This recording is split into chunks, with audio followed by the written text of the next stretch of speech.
Hey everyone, welcome to the Acrobatic Arts Podcast. I'm Loren, and I will be interviewing some of the top leaders and innovators from the dance and acrobatic industry. If you are a teacher, performer, student, or a lifelong learner like myself, you are sure to find these episodes intriguing and full of inspiration. Acrobatic Arts is passionate about providing current and relevant information for everyone. So please, sit back and enjoy as we share our passion with you and the world. If you haven't seen the Acrobatic Arts weekly minis on our YouTube channel, I encourage you to go check them out. But today, for those of you that find the podcast format easier to access, I'm so excited to announce that we will be sharing some of those weekly minis with you. First up, it's me, Miss Loren, talking about beginner handstands. Hi everyone, today I will be discussing handstands for beginners. I will give you a few tips, maybe a few games to play, and of course, the progressions that lead up to a solid handstand. There are three main areas that I will cover.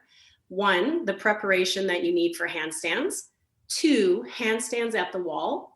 And three, handstands in the center.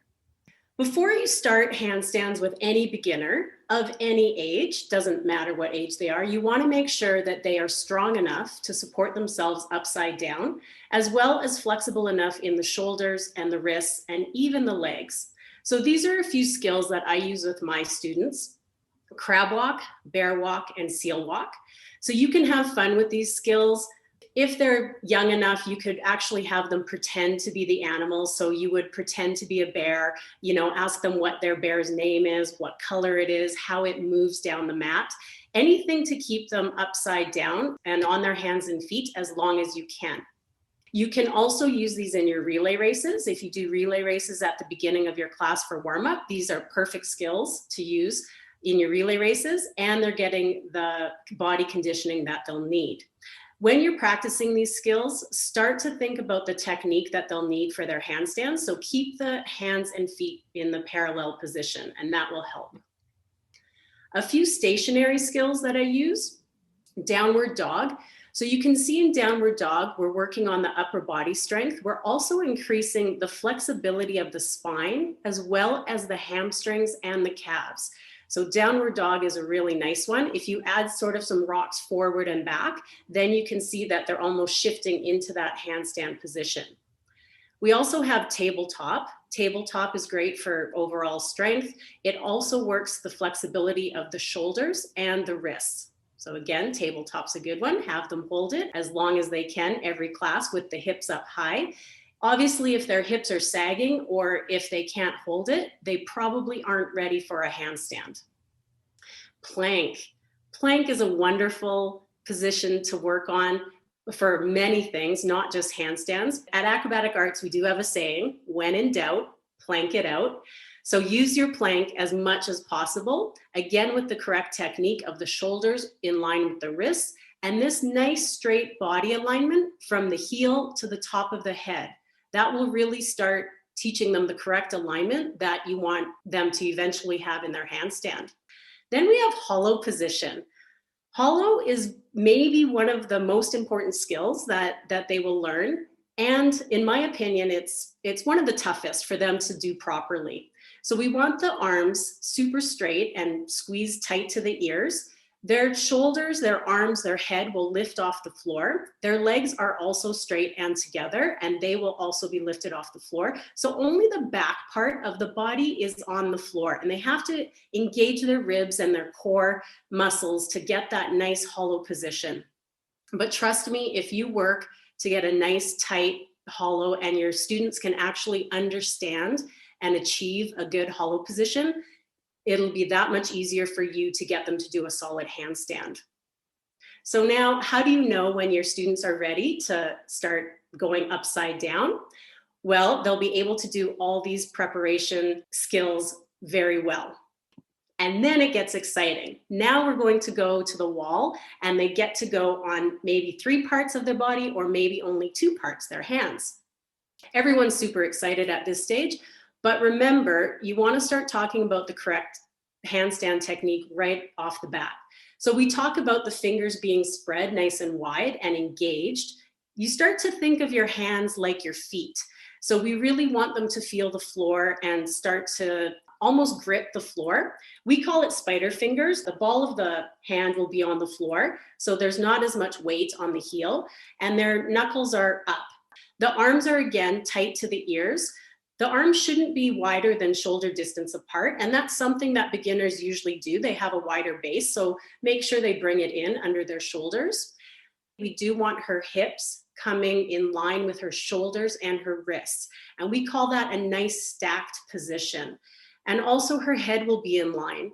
Now, when you're teaching beginners, and if they're new to acro dance or they're new to being upside down, I find generally they will look at their hands or the floor. So the head in line might be the last part of the puzzle for their strong handstand. If your dancers are upside down and they have trouble getting their legs together, put a beanbag in between their legs or a little stuffed animal or even a scarf, something that they have to hold and that they can feel that they're squeezing their legs together tight. But it could be an indication that they need to go back to those preparation skills so that they have better body awareness when they're upside down. You might say, well, they're going to get a little bored if all they do is foot up, foot down at the wall. But we also have a video showing many drills that you can do with your beginners. You don't just have to stay with the foot up, foot down, or even the foot up, foot up. And you'll see some of the ones that I mentioned, but you'll also see he squishes his stickers. So we put 2 stickers on the floor where his hands are supposed to be in the handstand. You'll see that he generally wants to keep them wide, which is natural for beginners, but we give him the stickers so he gets his hands shoulder distance apart. He'll also play a game called Good Handstand, Bad Handstand. And then at the end, he does 2 drills on a stack of mats. And these 2 drills are actually great for even your intermediate dancers. Really, in reality, the way that they're going to get better is to stay upside down as much as possible. So how do you know when they're ready to take it off the wall and go into the center, which is even more exciting? Well, they are going to have solid pike handstand at the wall.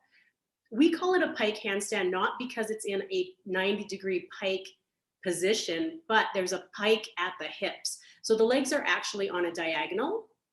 The tops of her feet are on the wall, and you can see she has this beautiful stacked position from her hips to her shoulders to her wrists, and her head's in line.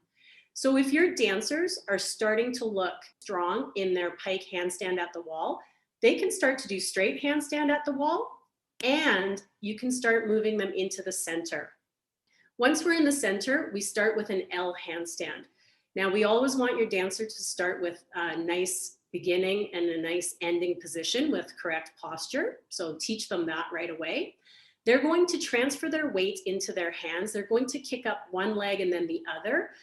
And it's very common for beginners to kick up. They might be able to kick up one leg and then the other, but then they land sort of on 2 feet. And again, that could be the flexibility, the lack of flexibility that's coming into play. So you would go back and work on some of those drills for flexibility so that they can land 1 foot at a time. Now for the L handstand, we do want these legs super straight.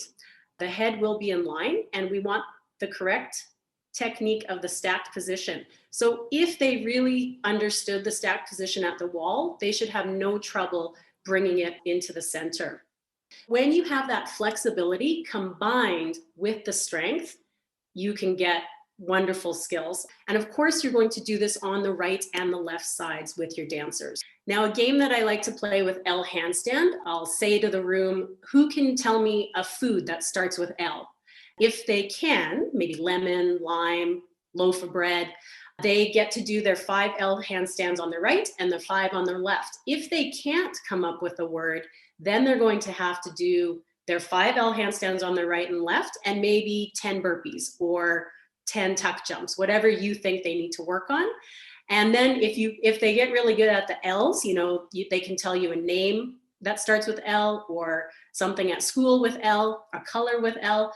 Then you can move on to H, A, N, D. You can keep doing all the letters. So that's a fun game that I like to play. After L handstand, we have something called pre-handstand. Pre-handstand, they lift up their first leg exactly like L handstand, but the second leg is going to come into the first leg. So now they're really getting a little more weight on their whole body. So again, that's why we really have to make sure that they are strong enough to support themselves, both sides, right and left. That's the pre-handstand. Once they get nice and solid at that, we move on to the straight handstand. And this is sort of what we've been building up with all the preparation and the handstands at the wall. Now we're in the center doing a straight handstand. We take that leg up. We do want it vertical now so that everything's stacked. The second leg will come up nice and straight and be right beside the first leg. So teachers, that is all that I have for beginner handstands. There's much more skills that you can do. Check out our Facebook page. We always have lots of drills and skills. Our YouTube channel is great if you need more for your class.